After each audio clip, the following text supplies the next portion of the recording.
It's time for another episode of Tucson Means Business, featuring Tucson's top entrepreneurs and leaders in the business world. And now your host, Mark Bishop. And welcome to another Tucson Means Business, where we look into businesses, we look into the owners of these businesses, and we look into people that have tough jobs in these businesses as well. And that is not necessarily their own business, but people who are out there in the front line making that business work for the owners. Because let's face it, that's what Tucson Business Radio is all about. We're here to help businesses in our city of Tucson. And although this may be heard anywhere across the globe, welcome. We're proudly sponsored by the 49ers Golf and Country Club right here in Tucson, and they feature the fabulous Rincon Grill.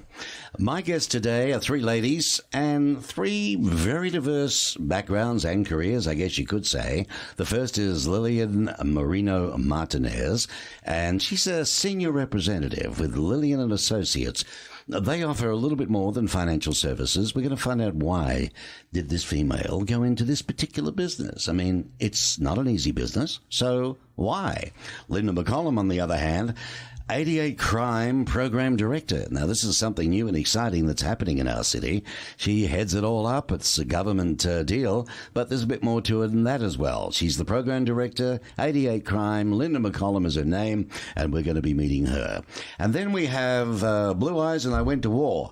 Cecily, Your Eyes Are Fought. Yes. How are you, Cecily? I'm good. How are you? Very, very good. Now, you are Creative Director and founder of Single Focus Web. Mm-hmm. It's a company right here in Tucson, a web shop located that specializes in well-crafted websites for nonprofits that speak to the special needs of each organization and their supporters.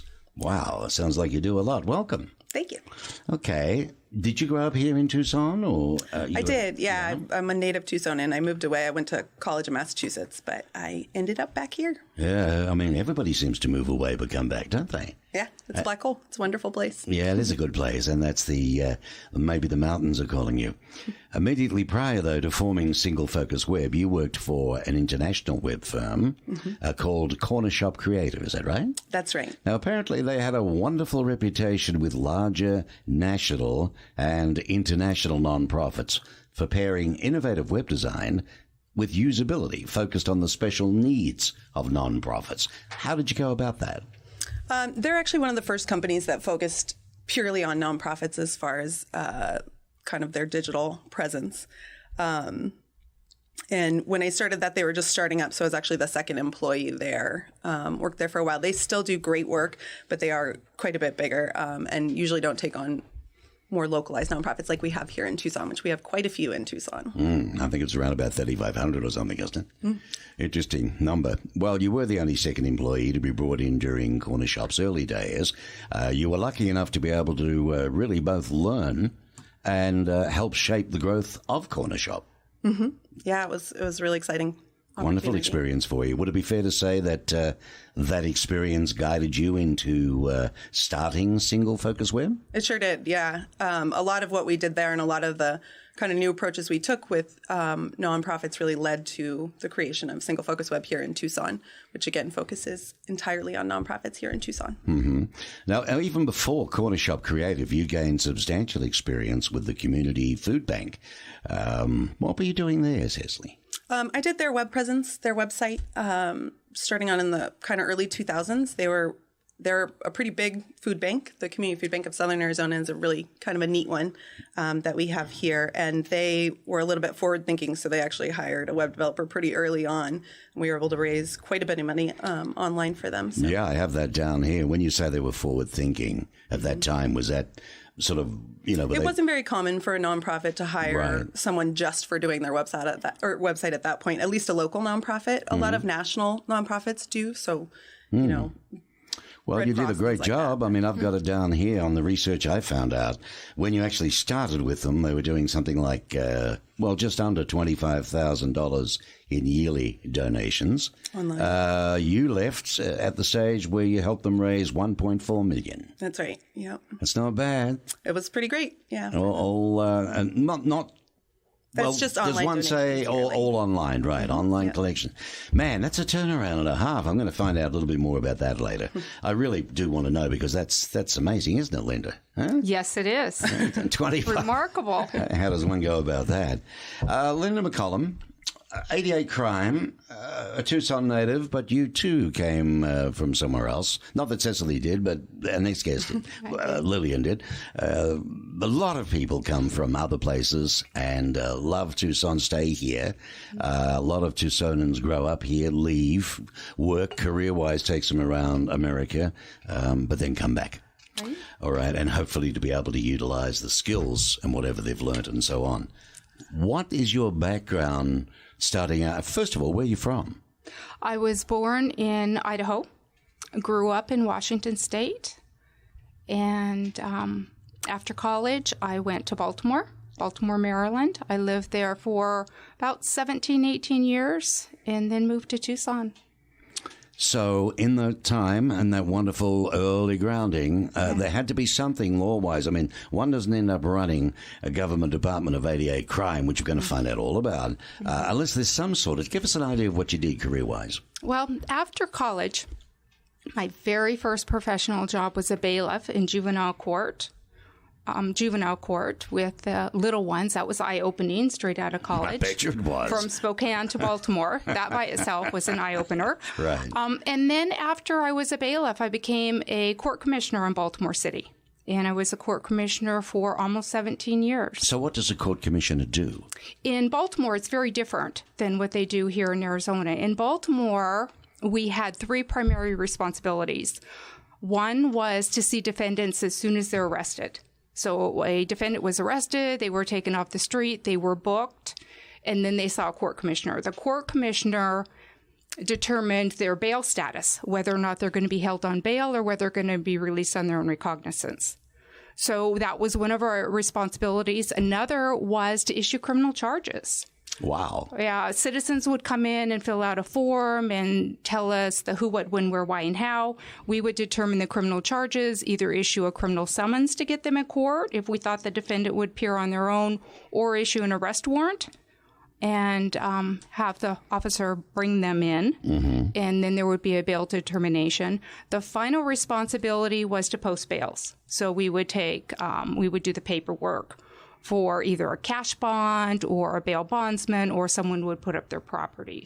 So we had those three primary responsibilities. Man, that, to me, it sounds like an enormous amount of responsibility. It was incredible. I was appointed in that position when I was 23 years old. I was going to say, a couple of years out of college, so I had a lot to figure out right away. Wow, and as a non-lawyer, we were a judicial officer. So we worked very closely with the judges, but we were not lawyers.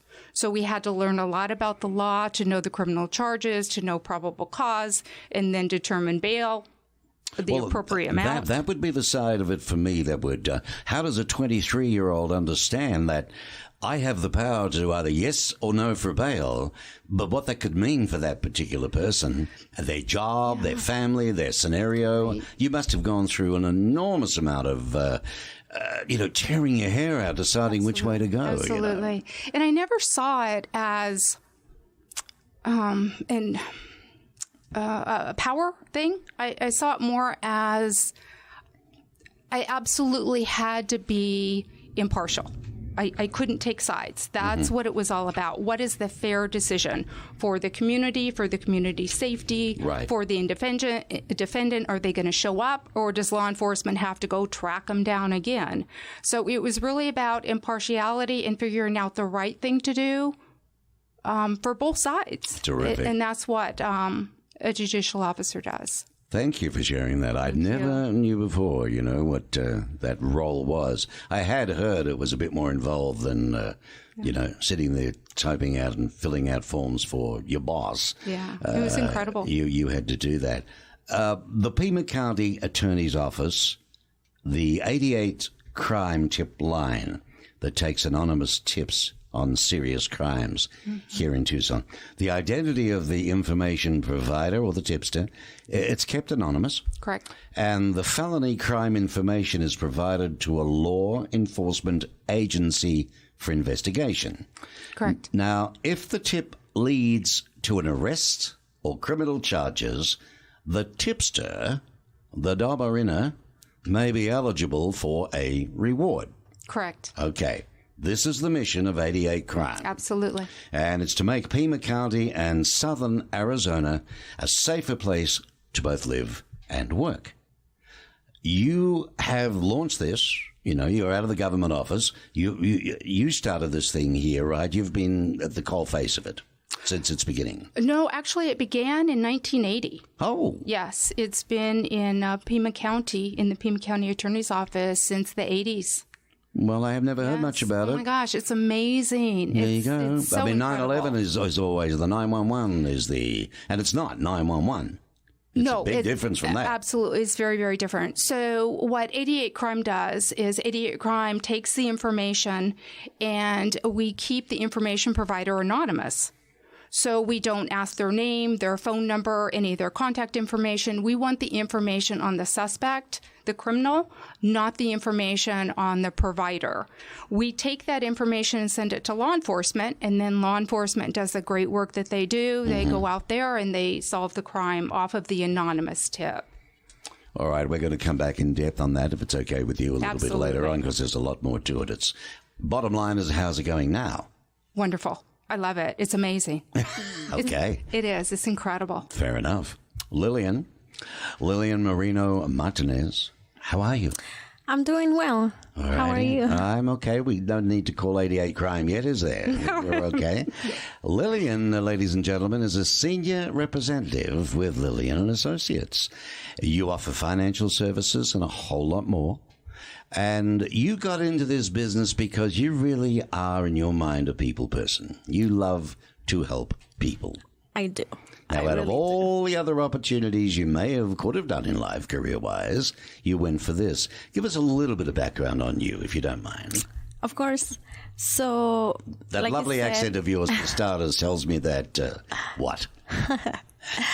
Okay, like you said, my name is Lillian Martinez, and I am 33 years old.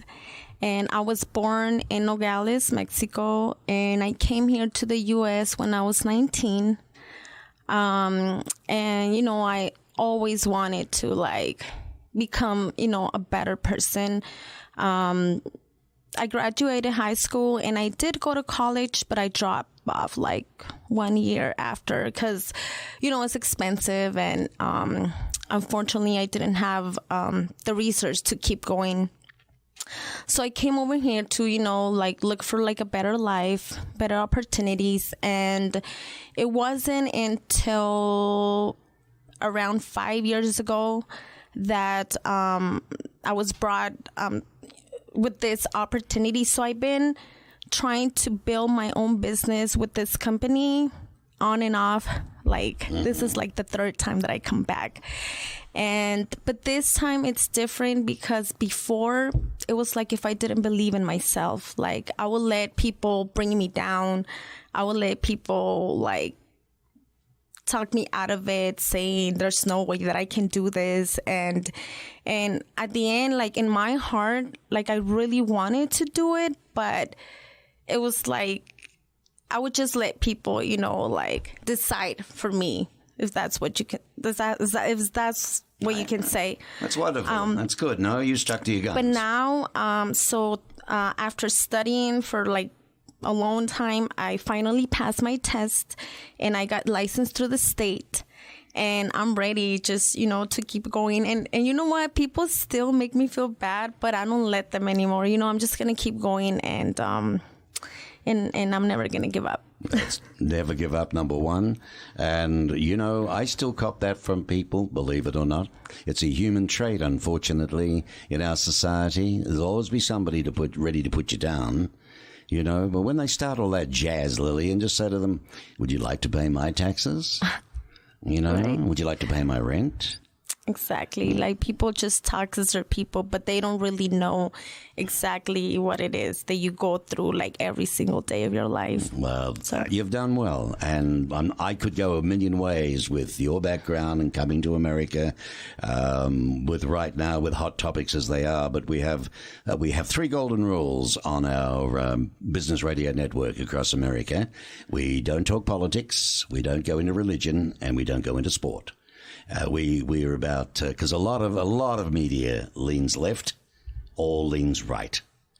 We lean business. Exactly. So consequently, you understand when I say I think it's wonderful what you've shared, and I would, at other times I could see how we could really go down the track of comparing and, others who have come across and done well, very well, and others who, don't do anything. So you decided to get interested into financial services. You must have seen others benefit from this in some way or another for you to say, you know what, that's something I could do and do well, because I do want to help people. Correct. Well, the thing is that I love this company because of so many reasons. One of it, it's because we help people. Like I said, we do a lot of things for people, but our bread and water will be life insurance. And I mean, who doesn't need life insurance nowadays? You know what I mean? Like, you go to the South Side, well, anywhere in Tucson, I've seen it, but I've seen it more on the South Side. And a lot of car washes, because a friend passed away. And honestly, that breaks my heart. That's sad. You shouldn't be thinking of how are you going to bury your loved one. You in that moment, you just want to does that make sense what I'm saying? So that's one of the reasons why I love this company very much, because we try to help people in that to get families covered the right way, not like I said, our agents are trained and we're committed to always do what's right for people first before our pockets.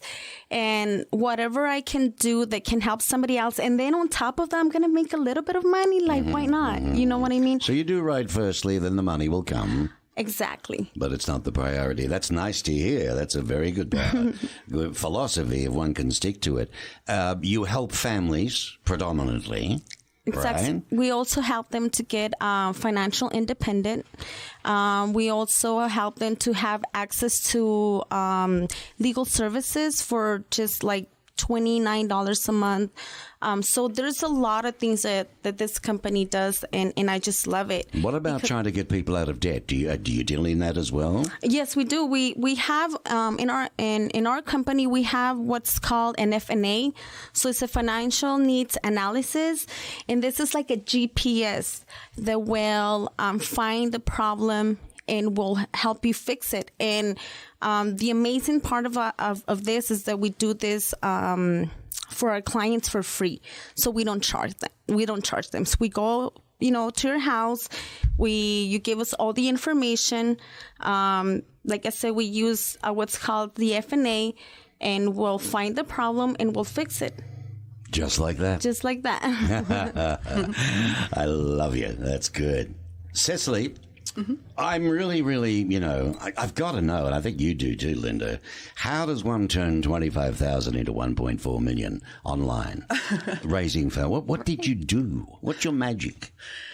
Well, first of all, it was the early 2000s, so that was a huge time for online fundraising period and online e-commerce. It was growing quite a bit anyway, but a lot of nonprofits really hadn't set themselves up well for taking that in. The food bank was one of them. They kind of just considered it another bucket. The website was a way that people could give donations, but they weren't really using it as a marketing tool all its own. It was just another way to send in money. And so doing mass email campaigns, social media, we had specific smaller websites for a lot of our events. So we did hunger walks, all sorts of things like that.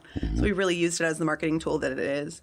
And it grew pretty exponentially, which was exciting. You're joined in the business by your designer by the name of Jessica Castillo. I am, yes. Yeah, okay. Now, she shares a background in nonprofit design.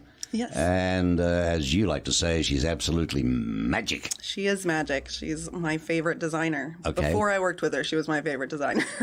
What does the designer do in her role in your company? Give us an example. Sure. Well, so we're a pretty small company, intentionally.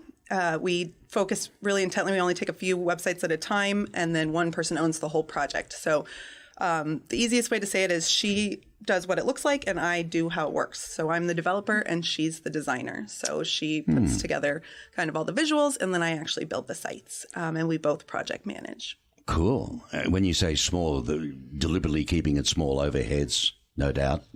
Yeah, absolutely. But also the web firm I worked for previously scaled quite a bit, and so they got larger and larger. And I think that has a lot of benefits. But for the clients, sometimes it doesn't. You get a different level of service with a much smaller company. Oh, so, true. for instance, you're talking to the same person over and over, as opposed to talking to a project manager who's talking to a team of designers. Who's you know, Right. there's a lot of the game of telephone that happens in that case. So we want it to be small. If somebody says, look, we've got to get started, we haven't got a clue, we've got a bit of an idea where we want to go, but really, you're supposed to be the experts.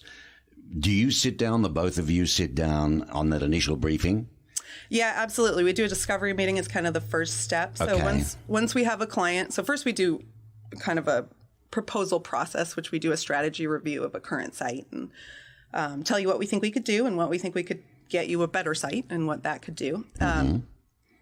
And then we do a discovery meeting. The process of redesigning a website is usually around a 6-month process, so it's pretty intense. Isn't it?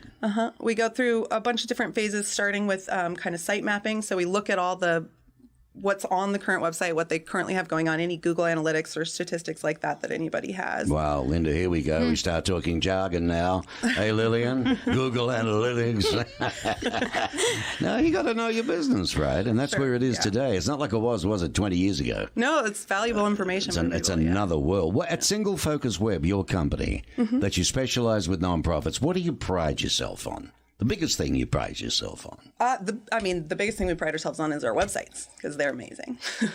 But what we pride ourselves on, as I was saying, is kind of being that small, focused, intent process. I think it's what companies want a lot when they work with a web firm. They want somebody to kind of take control and help them through the process and walk them through redoing their content, walk them through, what content do we need, what's not going to be good, what are the right pathways for audiences, who are your audiences, things like that are skills we have and abilities we've come to, but not necessarily what a nonprofit executive knows how to do or has any experience with. Now, we're keeping in mind, ladies and gentlemen, that Ceciliani deals with nonprofits. That's right. Correct. Well, that has been the case That's for the been last the 4 backbone, years. Yes, right? we're Okay. actually starting a new small business Why? division. Why did you start just doing for nonprofits? Oh, because of your background with Corner Shop, was it, or? Yeah, and sort of the same reason as Lillian, I wanted to do. It was your way of paying forward, really? Yeah, from when I was pretty young, I actually, one of my first website jobs, I was in AmeriCorps when I was in my very, very early 20s, and somebody needed a website, and I was the only one with a little bit of skills in that area. So I kind of just got started off on that. It's a different world sometimes than e-commerce sites because it is donations and events and fundraisers and peer-to-peer giving and walks and things like that. So it really is a very specific world, and the tools are different that we use, but there aren't tons of web firms that specialize in that. And so in general, web firms tend to focus on e-commerce clients, and then they just sort of do a couple of nonprofit sites here and there. And we like to really make sure that's our... Well, there's one thing that is different. Your CRM, as we say, is different from the traditional acronym, isn't it? Yep. So a CRM is a constituent relationship manager. And usually the way that nonprofits think of this is usually the tool that they use for donations or mass emails or anything like that. So it's the actual software that we use. Okay. Now, is something called Bloomerang, or is that a misread? There's one called Bloomerang. That's I thought right, it might have been Boomerang for a minute. I wasn't sure. No, it's like bloom like a flower, I think. Classy. Now, what would they do? Those three as an example, what would they do? So those are all examples of CRMs that a lot of nonprofits use, and they help nonprofits accept donations online as the primary goal. Oh, okay. But then also events. So Classy, especially, a lot of local nonprofits have used Classy on their own, even to do things like breast cancer walks or things like that, where they want people to be able to make their own fundraising pages and share them with their friends and raise their money that way. Well, we work with all those tools. That's pretty cool. It's very different because CRM, as we know in traditional business, always, looking after about our client base, our database, to keep following up, phoning up, sending emails to. Follow-up is CRM, of course, but in this case, there you go, Constituent Relationship Manager. So, Linda, you're taking all this in, are we? Fascinating. You're a non-profit, aren't you? Well, we have two pieces to 88 Crime. We have the Pima County Attorney's Office, and I'm an employee of the office. And then there's a nonprofit that's affiliated with 88 Crime, a 501c3, 88 Crime Inc. So the nonprofit raises the funds to pay the rewards for 88 Crime. So they're the money folks. They raise the money and they spend the money. So the nonprofit. How do they raise money? They have primarily, right now, they have one main fundraiser, and it's a law enforcement appreciation dinner. So they sell tickets to the dinner, and it's an amazing night, and reward the officers that made the most tips off the 88 crime cases, off the tips, the most arrests off the 88 crime tips. And it's just a fun night, and that is their primary fundraiser for the year. And it's a great time for law enforcement. Yeah. One big fundraiser for the year. Then. Yes. But is that enough? Well, there was a time when there were two. They also had a golf tournament, and golf tournaments are difficult right now. There is a very difficult time to have golf tournaments. Some agencies are very productive in that way, and they're beneficial, and it just wasn't working out. So they put all their focus, all their attention on that one fundraiser.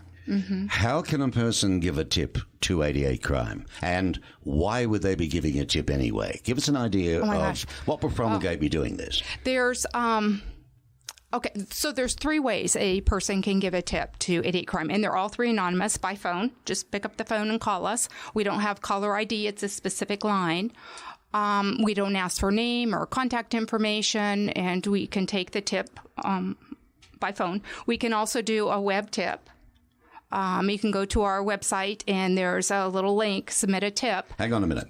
First of all, you just said there's no names or anything given, no idea. Correct. How would one know how to pay me? So that's a good question.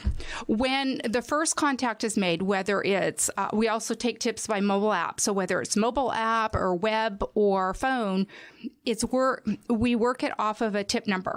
So there are two tip numbers that we give. One is kind of like a case number. It's very long, a couple of digits, a couple of letters. So we work off of two unique identifiers. Okay. And so we encourage, if it's by phone, we encourage them to keep in touch with us because we cannot contact them. So keep in touch with us. If your tip leads to an arrest or an indictment, law enforcement solves a case off of the tip, then they're eligible for a reward from the nonprofit. So really from the get-go, it's been documented. Correct. Through that long specific... Exactly. It's like a file number, if you like. Exactly. Right. Correct. There are two different numbers. Okay. So really you've got the phone number.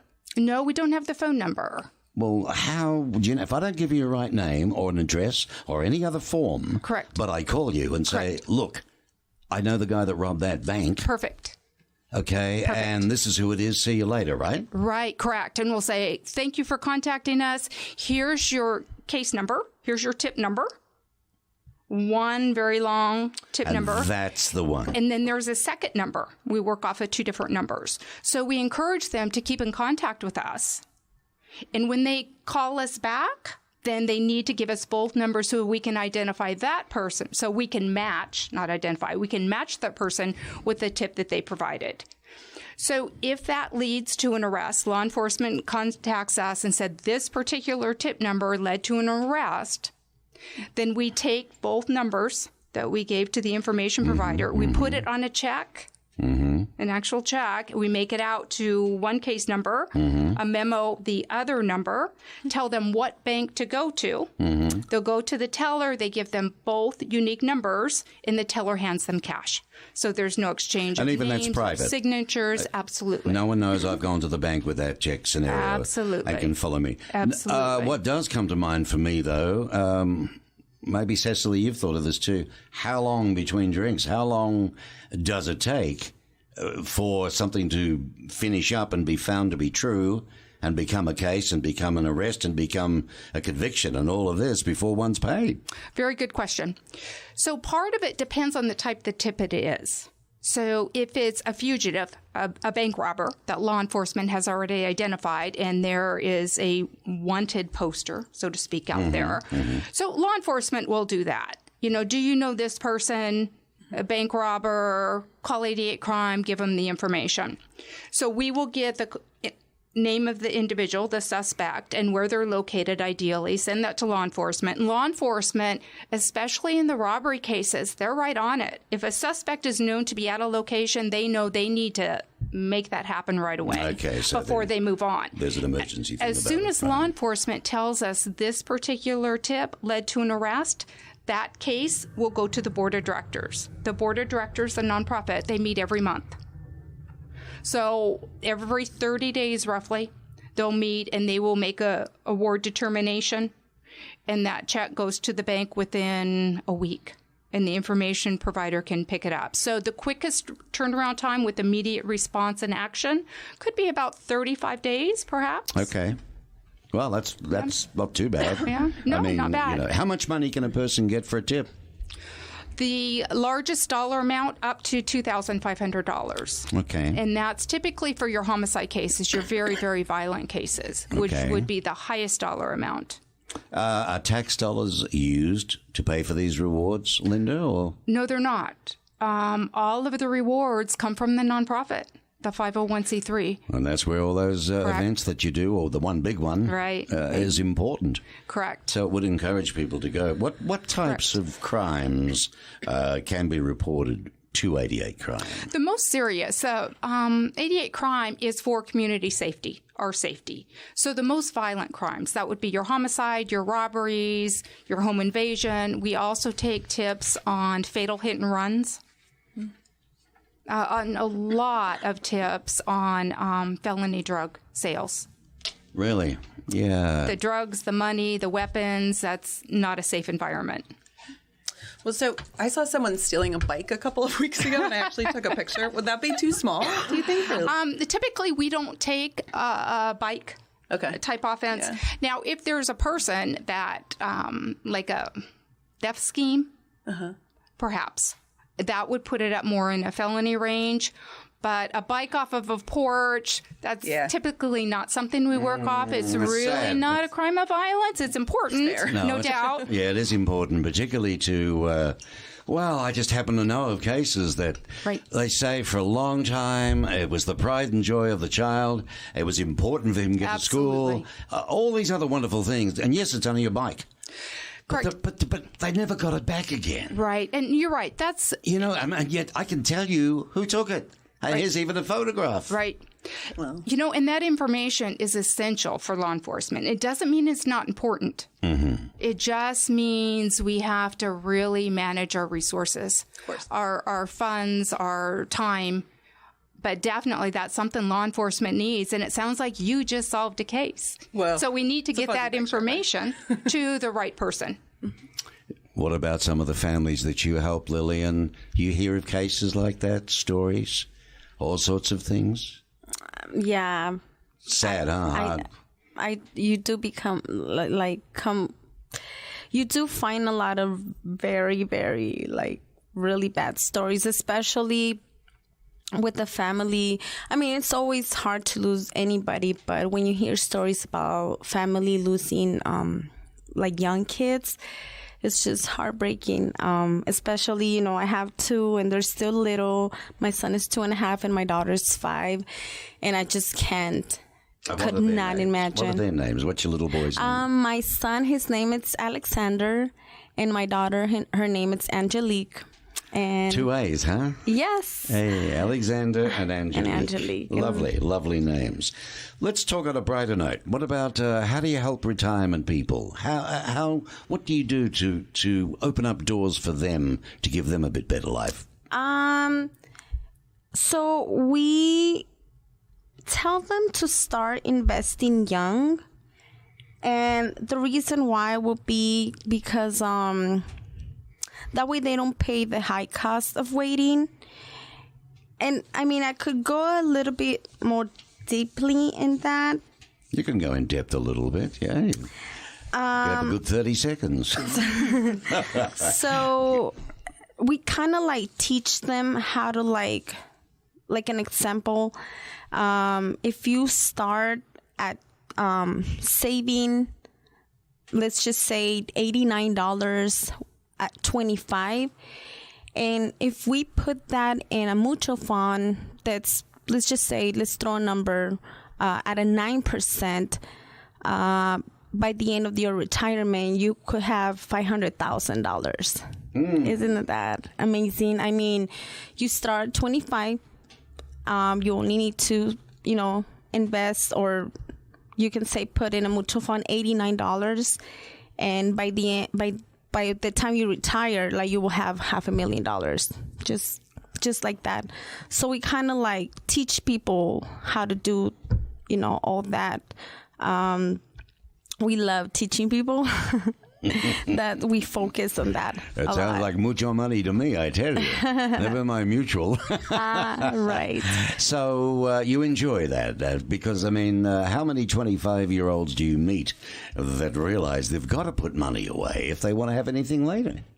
Not a lot. Yeah. Like, not a lot. But that's what we're here for. Like, we kind of like sit down with them and explain them how it works and everything. And at the end, they're like, really? Are you serious? And I'm like, yeah, we are serious. Like, so you can give so you can have a better future. And then, because who wants to work for the rest of their life, right? Like, nobody. Like, I would want to retire, like, with $500,000. Why not?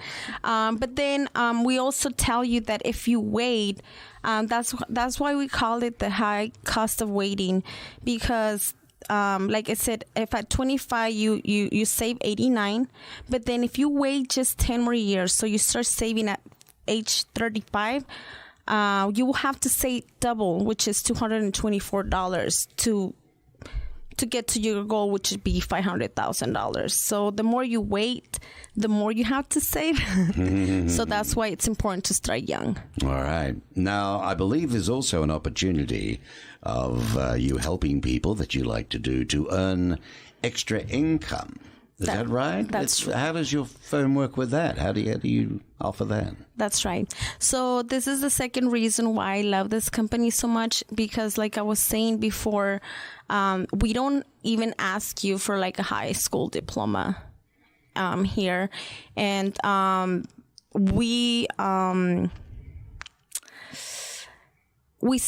train you from scratch, so you don't need no experience or nothing like that.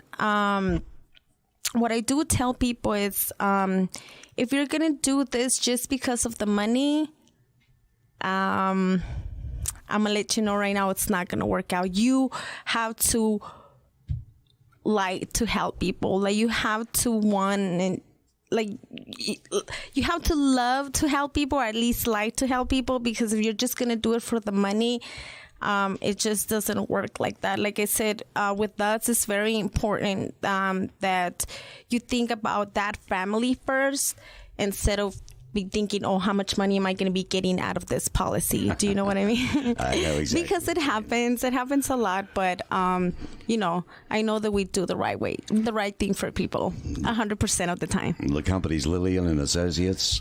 You'll have a ball. You'll help people. You'll feel great doing it. You won't make anything, but it'll be absolutely wonderful. No, like, we get paid very well, to be honest. There you go.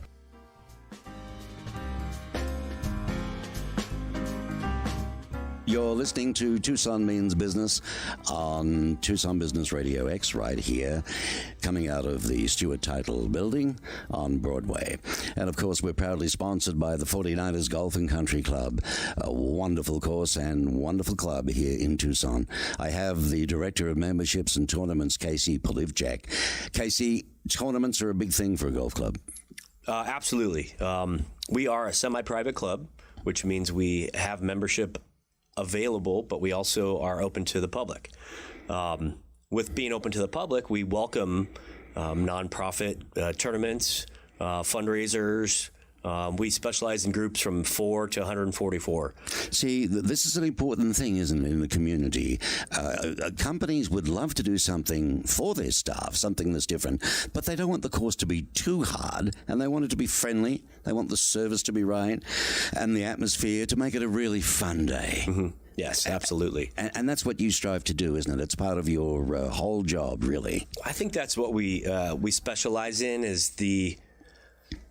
How am I going to say this? The tournament that's not looking at spending too much money because they're in it to make money for their charity. Right. So we offer really good facilities, a great golf course.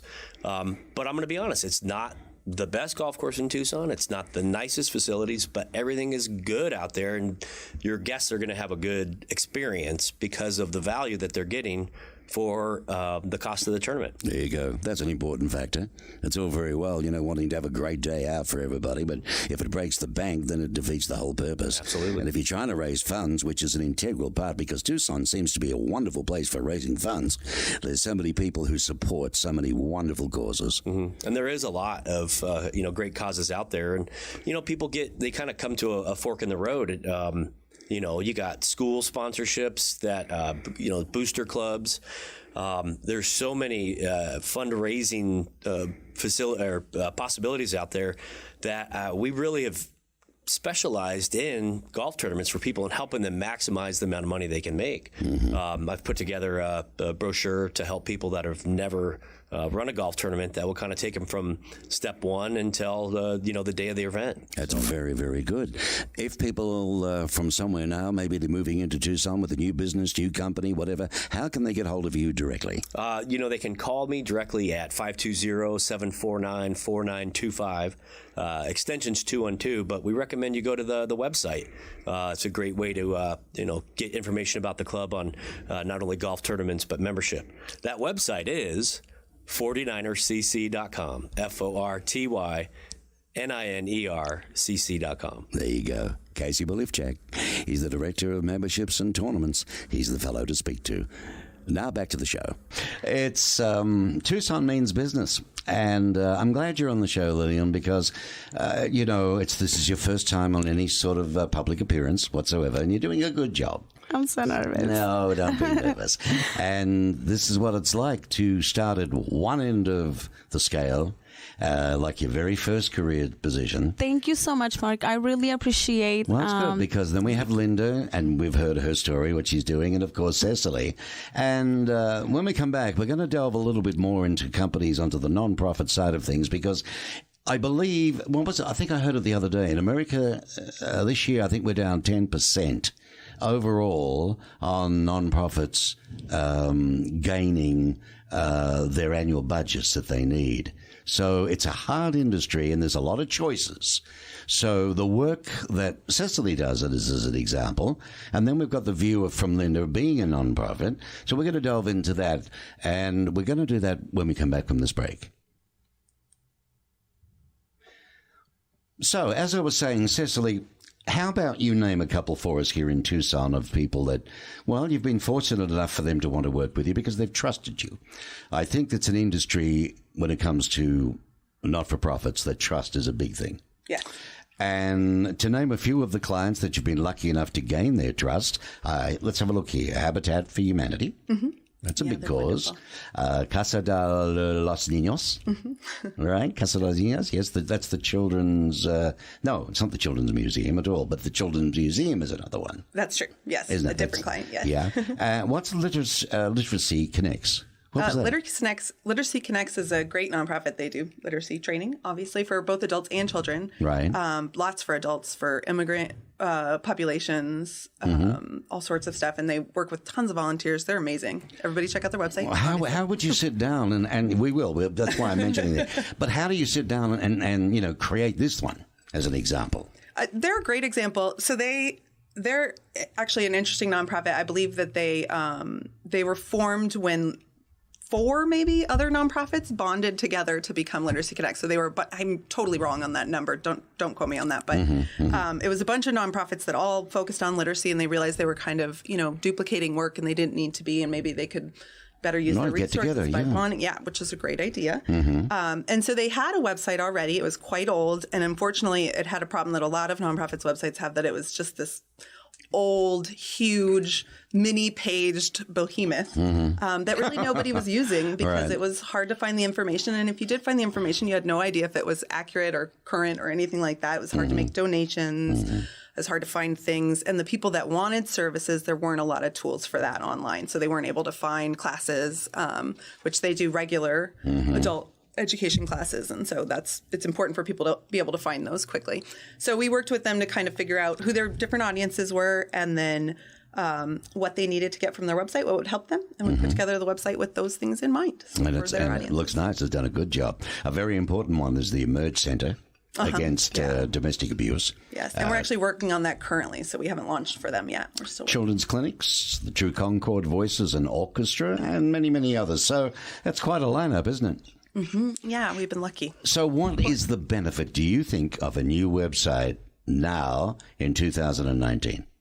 I think your website is your absolute number one most important marketing tool. At this point in 2019, people look at your website all the time. If you have a Everything. restaurant, you have to assume that everybody has checked out that website before they got there. They've probably seen it on a desktop, and even more likely, they've probably seen it on their phone. Right. So to think of that as, for instance, an old website like Literacy Connect's old website as just a bunch of old material that may or may not be accurate is a real danger. You would never pass out flyers that have all this old junk on them and don't have anything new, and you're not giving people what they want. If you have an event coming up or something like that, that should be up front and center. And really, I mean, anymore, a website pays for itself. For nonprofits, it pays for itself in donations. Well, for it's the your front most part. door, isn't it, basically, these Yeah, it days? is. It's- Even on traditional radio that you hear, and television commercials, and even in the paper, even in print, and magazines, whatever. You never saw this in the old days. But Right. now it's always go to the website. The beauty of the website is you could sit there in your pajamas at 2 a.m, do all the research you want to do, read all you want to read, and then if you want to do anything, you can take it further. So how often do you think websites need to be replaced, to be honest, and refreshed for that matter? Best practice is every 2 to 3 years that you should really be doing a redesign. That's a lot for a lot of nonprofits. So some nonprofits have much older sites than that, obviously. But most and some nonprofits don't have for-profits. much money either, do they?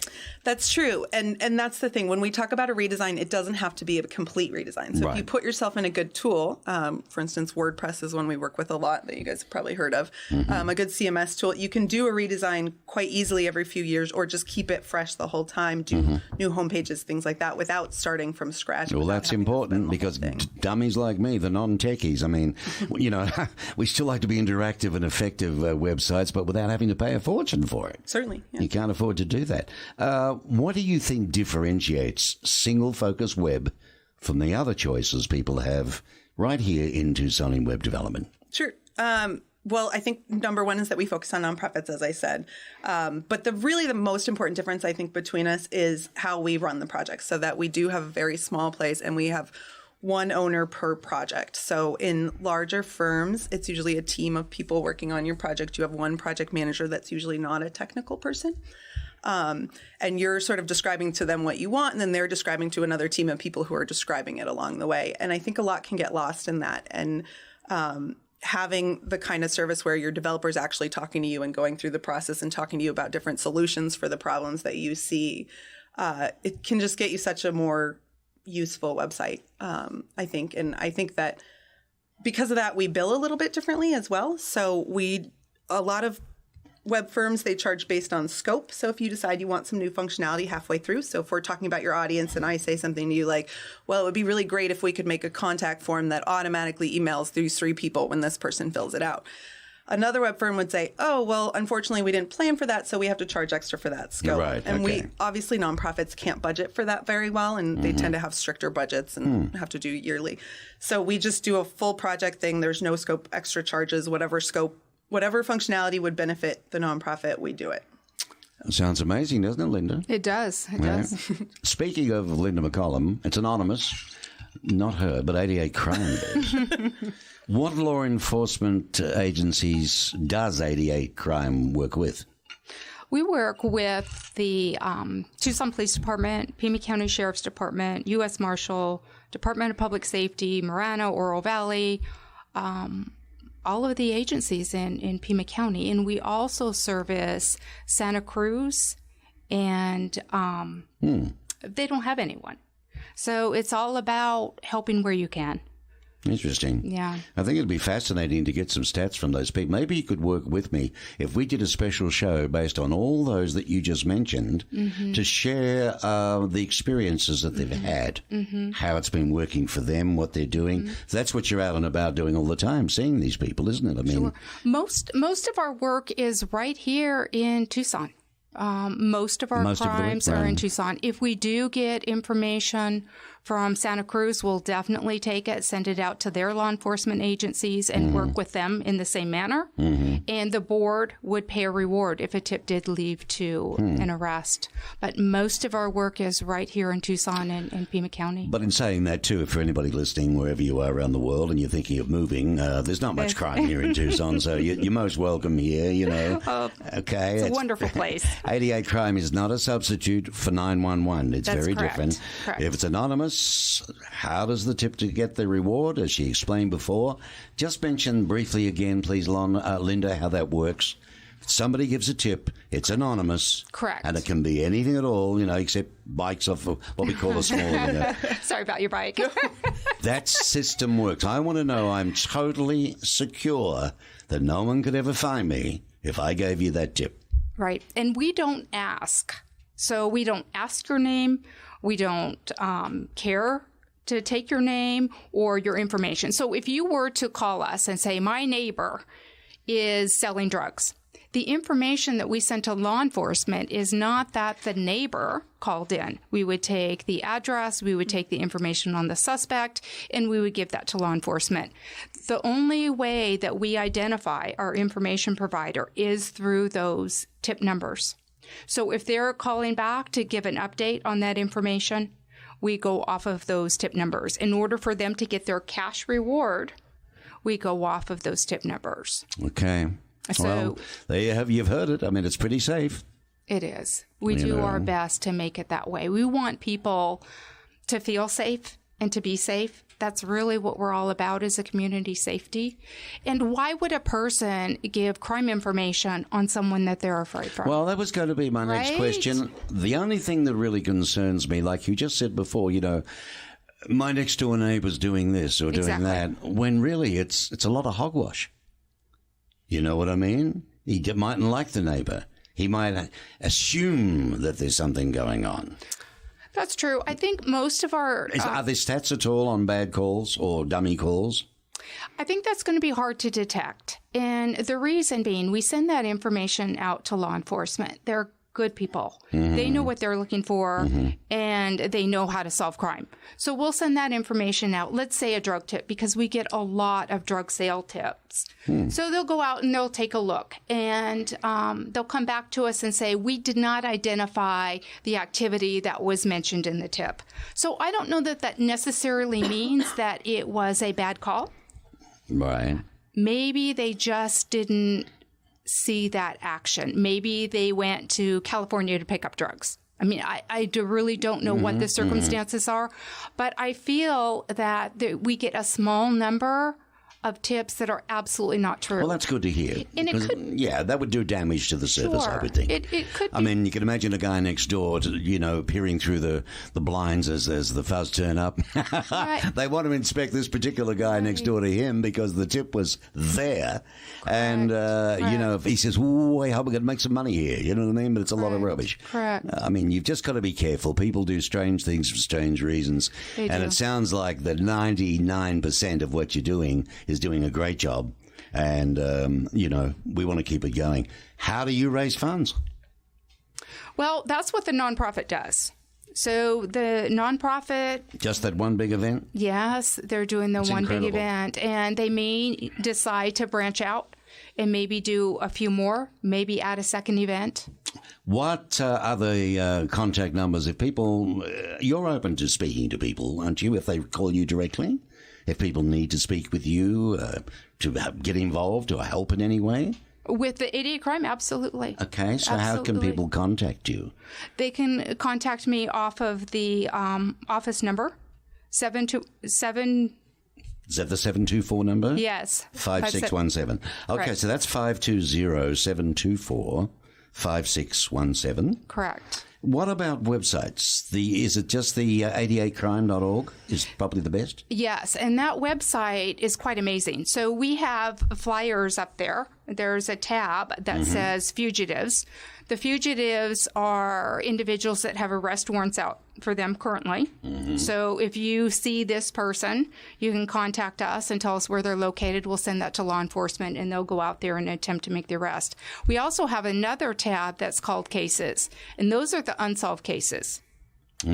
So there's a fatal hit and run. Law enforcement will say, we're looking for this vehicle. The incident occurred on this cross street at this time of day. If you have any information, contact us. Or what we see a lot of is law enforcement putting out the media releases on the photos from the banks or the stores, someone that had robbed them.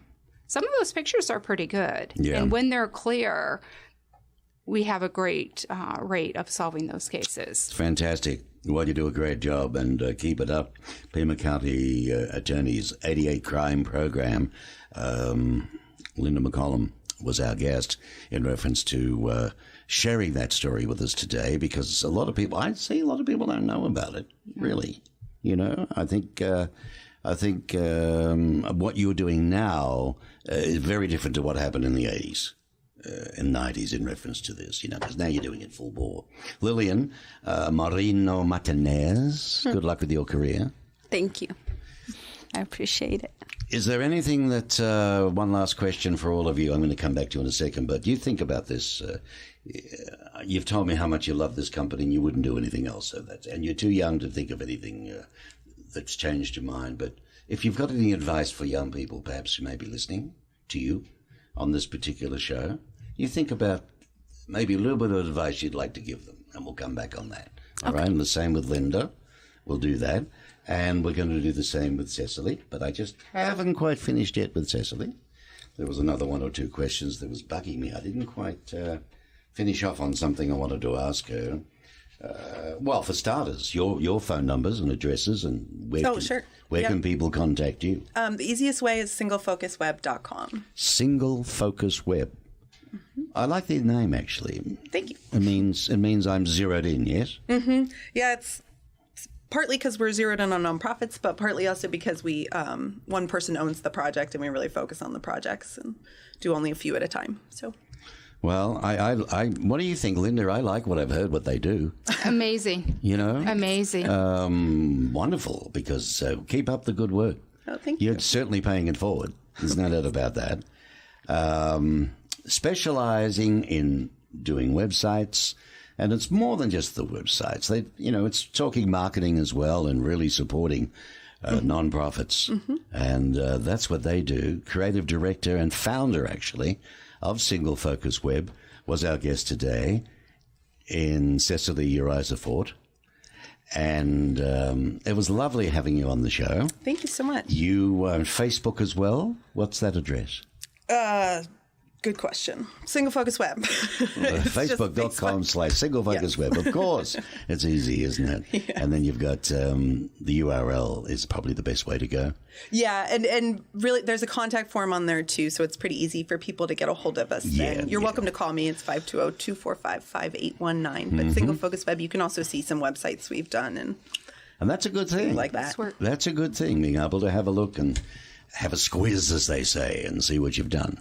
All right, young Lily, what's your advice? I would say always follow your dreams, never give up, and don't let anybody never ever tell you that you can't do something. I think that's pretty strong. Thank you, Lillian Marino Martinez. Thank you. Lillian and Associates. And you can always call her if you'd like to talk about the business she's in, and maybe you'd like to look at it. It's 520-347-1550. We also do auto and home insurance. As well as. Everything will be up on the Tucson Business Radio X website. Their photographs, their bios, their background, and their contact numbers. So you could just go to the site. See what I mean? Just go to the site. and you can get everything you need there.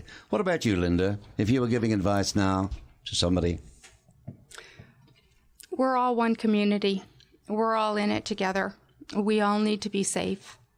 And we can help one another. We can look out for one another. If you don't feel safe, then you can't be you. You don't focus on those things that are important to you, those things that you're good at. We need to be safe. The businesses, they need to be safe. The individuals, the homes, the schools, the people. We're here for community safety, and we are all in it together. We all feel the hurt and the pain when something goes wrong. We're here for law enforcement to keep them safe as well. And we work very hard for the community. They deserve it. I think that's a darn good bit of advice. Mm-hmm. Well and truly, how different a whole environment is when people do feel safe. Cecily, what advice? I mean, you've done wonders as a young lady from when you first started and studied and worked hard, and here you are at your own company, and look at the success you've already had. It's a tribute to you. But if someone was listening now as perhaps a young lady who thought, I've always wanted to do design, is it really the right move to make these days? The future? What do you see? From my perspective, it's an absolutely great career. Web stuff is continuing to blow up. Obviously, the early 2000s were an insane time where anybody could kind of get in, and it was wonderful. But that's still sort of true. And in a lot of ways, web development is something you can start out on your own. You don't necessarily have to pay a lot of money or do things like that. There's so many tools online to start to learn stuff, and it's pretty great. You get to work from home in a lot of positions, and that's pretty great. Everybody loves that. Thank you, ladies. It's been amazing, and it's been an absolute pleasure having you on the show. Thank you. Thank you. I hope you enjoyed Tucson Means Business, proudly brought to us by the 49ers Golf and Country Club. It's the hidden jewel of the desert here in Tucson. And if you're visiting, blowing through, whatever, make sure you get out to the Rincon Grill. Say hello to Macca, the chef, Mackenzie Taylor. She'd love to meet you. And they'll be sponsoring another show with us pretty soon. So look out for that, and thank you for listening.